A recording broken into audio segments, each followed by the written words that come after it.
Hola a tothom. Heu vist la baralla espanyola? En teniu alguna a casa? Mireu, us en mostro una que és la primera que es va fer. Sí, això és una reproducció, és un facsímil, és la primera que es va fer, que és del segle XIX. Mireu, tenim el cavall, us ensenyaré els que m'interessen, sí? Hi ha diners, hi ha armes, copes, ja ho sabeu, els bastos, els horts, però fixeu-vos en els personatges que hi surten. Els personatges que hi surten són cavallers i guerrers, homes. Sí, tenim la sota, tenim el cavall, tenim el rei, però són tots homes. Si agafem una baralla espanyola actual, veureu el mateix. Sí? Tenim les armes, tenim les copes, tenim els horts, tenim els bastos, i continuem tenint un home, i si busquem, doncs veureu, veus, més homes. Molt bé. Sembla que la tradició és masclista i sembla que mantenim una baralla espanyola amb només homes.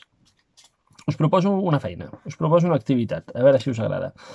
Per què no plantegem buscar, doncs a veure, quants homes necessitem? Sota, cavall, rei i són 4 pals. Necessitem 12 persones. Per què no busquem a 12 dones? Per què no fem una baralla espanyola que tingui nom de dona? Podem buscar actrius, podem buscar escriptores, podem buscar investigadores, podem buscar el que vulgueu.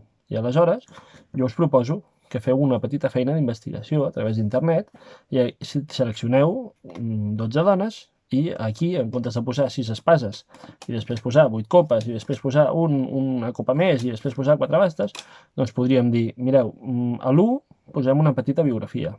Al 2 posem en què ha contribuït aquesta senyora, aquesta dona, amb la humanitat.